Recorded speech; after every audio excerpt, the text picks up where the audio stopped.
नमस्कार। आज हम उषा कविता का प्रतिपाद्य और इसके कुछ प्रश्नोत्तरों पर चर्चा करेंगे। शमशेर बहादुर सिंह जी के जीवन पर थोड़ी बहुत चर्चा करेंगे और इस प्रकार से उषा कविता के कुछ हिस्सों पर आज परिचर्चा करेंगे। तो आइए चलते हैं। कविता उषा, शमशेर बहादुर सिंह। सबसे पहले कवि का जीवन परिचय थोड़ा सा समझ लें। हालांकि हम पिछले उसमें देख चुके हैं, फिर भी नई कविता के समर्थकों में शमशेर बहादुर सिंह की एक अलग छवि है। इनका जन्म 13 जनवरी सन 1911 को देहरादून में हुआ था। इनकी प्रारंभिक शिक्षा देहरादून में ही हुई। इन्होंने उच्च शिक्षा इलाहाबाद विश्वविद्यालय से प्राप्त की। चित्रकला में इनकी रुचि प्रारंभ से ही थी। इन्होंने प्रसिद्ध चित्रकार उकील बंधुओं से चित्रकारी में प्रशिक्षण लिया।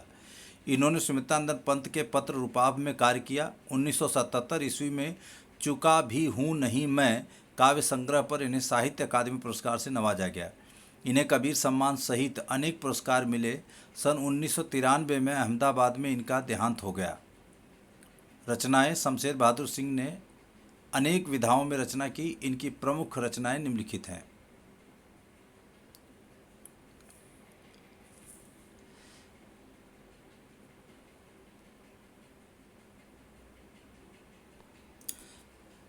काव्यगत विशेषताएं देखिए कवि की। वैचारिक रूप से प्रगतिशील एवं शिल्पगत रूप से प्रयोगधर्मी कवि शमशेर को एक बिंबधर्मी कवि के रूप में जाना जाता है। इनकी बिंबधर्मिता शब्दों में के माध्यम से रंग, रेखा एवं सूची के अद्भुत काशीदाकारी का मादा रखती है। इन्होंने अपनी कविताओं में समाज की यथार्थ स्थिति का भी चित्रण किया है। ये समाज में व्याप्त गरीबी का चित्रण करते हैं। कवि ने प्रकृति के सौंदर्य का सुंदर चित्रण किया है। प्रकृति के नज़दीक रहने के कारण इनके प्राकृतिक चित्र अत्यंत जीवंत लगते हैं। उषा कविता में प्रातःकालीन वातावरण का सजीव चित्रण है। शमशेर की कविता एक संधि स्थल पर खड़ी है। यह संधि एक ओर साहित्य, चित्रकला और संगीत की है, तो दूसरी ओर मूर्तता और अमूर्तता की तथा इंद्रिय और इंद्रियतर की है। भाषा शैली क्या है? शमशेर बहादुर सिंह ने साहित्यिक खड़ी बोली का प्रयोग किया है। कथा और शिल्प दोनों ही स्तरों पर इनकी कविता का मिजाज अलग है। उर्दू शायरी के प्रभाव से संज्ञा और विशेषण से अधिक बल सर्वनामों, क्रियाओं, अव्ययों और मुहावरों को दिया है। सचेत इंद्रियों का यह कवि जब प्रेम, पीड़ा, संघर्ष और सृजन को गूंथ कर कविता का महल बनाता है तो वह ठोस तो होता ही है, अनुगूंजों से भी भरा होता है। कविता का प्रतिपाद एक बार फिर से, जैसा कि पिछले वीडियो में आपने देखा था कि उषा कविता में कवि शमशेर बहादुर सिंह ने सूर्योदय से ठीक पहले से पल पल परिवर्तित होने वाली प्रकृति का शब्द चित्र उकेरा है। कवि ने प्रकृति की गति को शब्दों में बांधने का अद्भुत प्रयास किया है। कवि भोर की आसमानी गति की धरती के हलचल भरे जीवन से तुलना कर रहा है। इसलिए वह सूर्योदय के साथ एक जीवंत परिवेश की कल्पना करता है जो गांव की सुबह से जुड़ता है। वहाँ सिल है, राख से लिपा हुआ चौका है और स्लेट की कालीमा पर चाक से रंगे मलते अदृश्य बच्चों के नन्हे हाथ हैं।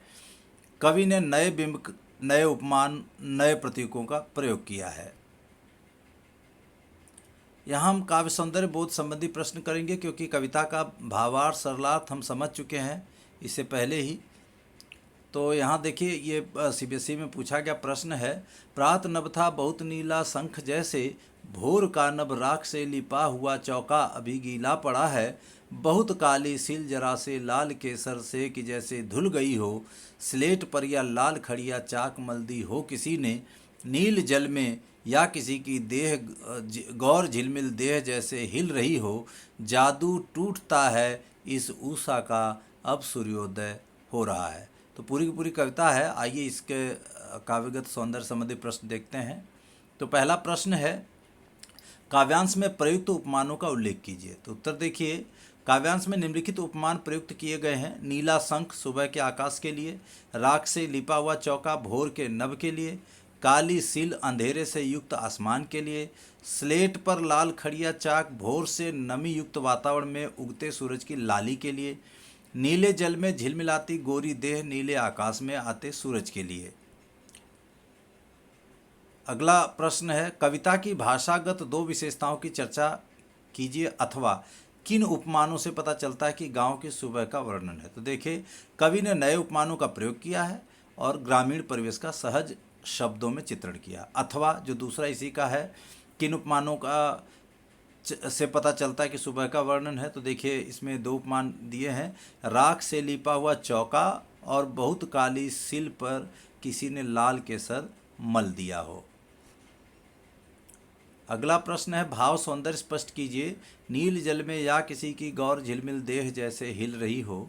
तो देखिए, इसका भाव सौंदर्य क्या है कि कवि कहना चाहता है कि सुबह सूर्योदय से पहले नीले आकाश में नमी होती है, स्वच्छ वातावरण के कारण सूर्य अत्यंत सुंदर दिखाई देता है, ऐसा लगता है जैसे नीले जल में गोरी युवती की सुंदर देह झिलमिला रही है। अगला प्रश्न है कि कोष्ठकों के प्रयोग से कविता में क्या विशेषता आ गई है, समझाइए।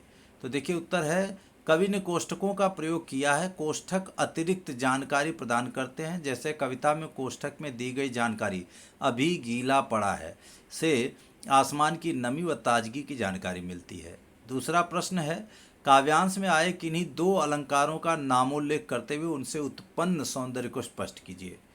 तो काव्यांश में शंख जैसे में उपमा तथा बहुत काली सिल गई हो में उत्प्रेक्षा अलंकार है। इनसे आकाश की पवित्रता व प्रातः के समय का मटियालापन प्रकट होता है। उपयुक्त कविता में आए किस दृश्य बिंब से आप सबसे अधिक प्रभावित हुए हैं और क्यों। तो उत्तर है, इस काव्यांश में हम नीले जल में गोरी देह के झिलमिलाने के बिंब से अधिक प्रभावित हुए हैं। सुबह नीला आकाश स्वच्छ होता है और नमी के कारण दृश्य हिलते प्रतीत होते हैं। श्वेत सूर्य का बिंब आकाश में सुंदर प्रतीत होता है। तो इन्हीं शब्दों के साथ आपने अभी इसका दूसरा वीडियो का दूसरा भाग पढ़ा और आशा है आपको समझ में आया होगा। इसे ध्यानपूर्वक बार बार सुने, देखें और इसको अपनी उत्तर पुस्तिका में भी जरूर लिखें। इन्हीं शब्दों के साथ बहुत बहुत धन्यवाद।